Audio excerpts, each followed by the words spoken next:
बिस्मिल्लाहिर्रहमानिर्रहीम अस्सलाम वालेकुम। अब की वीडियो में हम बात करेंगे पोएम द हॉलो मैन के हवाले से, यानी खोखले आदमी। यानी कि जो वो कहता है मॉडर्न मैन, जो मॉडर्न सोसाइटी का मैन है वो किस कदर खोखला है। उसके पास करने के लिए कुछ भी नहीं है, वो बेकार है। हर वक्त जो है वो मशीनों की दुनिया में लगा रहता है। उसके अंदर कोई अपने दीन के लिए कोई रूहानी जज्बा भी नहीं है। उसके अंदर कोई अपने मुल्क के लिए कोई उसके अंदर वलवला जोश उस तरह की कोई चीज़ नहीं है, कोई क़ुव्वत इरादा नहीं है। और सारा दिन सिर्फ लेट के हर चीज़ लैपटॉप पे करने की वजह से वो जिस्मानी और रूहानी दोनों तौर पे जो है वो कमज़ोर हो गया, मफलूज हो गया। असल में इन मशीनों का जो है वो क्या हम उसको कह सकते हैं कि वो ग़ुलाम बन चुका है। सो वो कहते हैं कि इस तरह के जो हॉलो मैन हैं, हम खोखले इंसान बन चुके हैं। ना हमें फ़िज़िकल कुछ एक्टिविटी करती है, ना हम अपने ब्रेन को इस्तेमाल करते हुए कुछ चीज़ें करते हैं। बस अगर हमने थोड़ा सा भी हिसाब करना है तो हम कैलकुलेटर का इस्तेमाल करने लग जाते हैं। तो कहते हैं इन सारी चीज़ों से निकलने के लिए मुझे लगता है कि अगर हम कुछ अच्छा नहीं कर सकते तो किसी बुराई में पोइट कहता है कि अपना टाइम सर्व कर लें, कम से कम कुछ तो क्रिएटिविटी हो ना, चाहे वो बुराई में ही हो। सो इस कदर तंग आ चुका है शायद जो है वो लाइफ की हालत से मैन की, और वो चाहता है कुछ ना कुछ क्रिएटिविटी लाइफ में हो।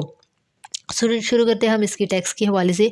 We are the hollow men, कहते हैं हम खोखले इंसान हैं। वी आर स्टफ्ड मैन, कहते हैं कि हम बिल्कुल हमारे दिमाग में समझो भूसा भरा हुआ है। लीनिंग टुगेदर, कहते हैं हम एक दूसरे का सहारा लेके खड़े हैं। Headpiece filled with straw alas, कहते हैं हमारे दिमाग जो है ना वो भूसे से भरे हुए हैं। बहुत ही अफसोस की बात है, कहता है ये। और dried voices when we whisper together, कहते कि हमारी जो आवाज़ें हैं ना वो बिल्कुल कोई जोश ही नहीं है, कोई जज्बा ही नहीं है। जब हम सरगोशियाँ करते हैं तो हमारी आवाज़ें खोखली सुनाई देती हैं। आर क्वाइट एंड मीनिंगलेस, कहते हैं तो हमारे जज्बात वो बिल्कुल उनमें कोई बेमाइनिंग है, बेवक़्त है क्योंकि उनमें कुछ चार्म, कोई खुशी, कोई जोश, कोई वलवला है ही नहीं।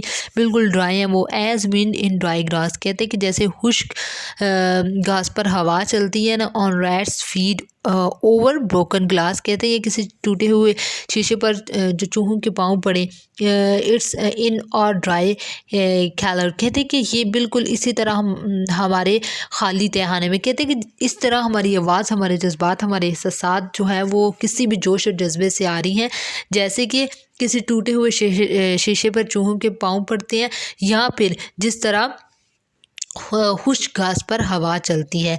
Shape without form, shape without colour, कहते हैं हमारी शक्लें बिल्कुल बेढंगी हैं, हमारे रंग बेरंग हो चुके हैं, यानी कि हम अपना कुदरती हुस्न, कुदरती तवाज़ुन खो चुके हैं।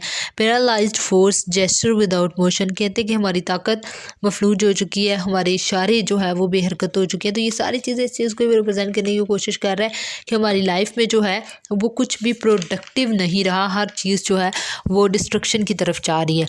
दोज हु हैव क्रॉस्ड, कहते हैं कि वो जो मार चुके हैं with direct eyes to death's other kingdom, कहते हैं जो मौत की आंखों में आंखें डाल कर वादी गज़ा में कदम रख चुके हैं। Remember of us if at all not as last, कहते हैं कि हमें याद करते हैं, अगर कभी हमें याद करें भी तो हमें समझते नहीं हैं। Violent souls but only as the hollow men the stuffed men, कहते हैं इंतहाई शिद्दत पसंद मर्द मिनान, बल्कि हमें सिर्फ वो खोखले और भूसे से बड़े आदमी समझेंगे। यानी कि इससे वो क्या कहना चाह रहे हैं, कहते हैं वो लोग जिन्होंने अपनी हिम्मत, अपनी जुआमर्दी मैदानों और जंगों में जो है वो ज़िंदगी गुजार दी, और बड़ी बहादुरी के साथ और बड़ी करेज के साथ, और सारी ज़िंदगी काश्तकारी करके और अपनी मेहनत करके पैसा कमाया और मरे। वो हमारी तरफ देखते होंगे और सोचते होंगे किस कदर ये खोखले इंसान है, क्या इनके दिमागों में भूसे भरे हुए हैं, इनको कुछ काम नहीं है करने के लिए, ये अपनी ज़िंदगी को इसी तरह खालीपन से, बेरंगेपन से, बेढंगेपन से गुजार रहे हैं, और इनको ज़िंदगी में कोई पर्पस नहीं मिल रहा कि उस पर्पस के तहत, उसको अचीव करने के तहत, उस गोल को अचीव करने के तहत ये कोई काम कर लें। सो ये थी हमारी poem the hollow man. I hope आपको इसकी समझ आ गई होगी। Thank you so much for watching the video. और अगर आपको वीडियो पसंद आई है तो चैनल को सब्सक्राइब करें, वीडियो को लाइक करें और अपने फ्रेंड्स के साथ शेयर भी करें। Thank you. पाकिस्तान जिंदाबाद।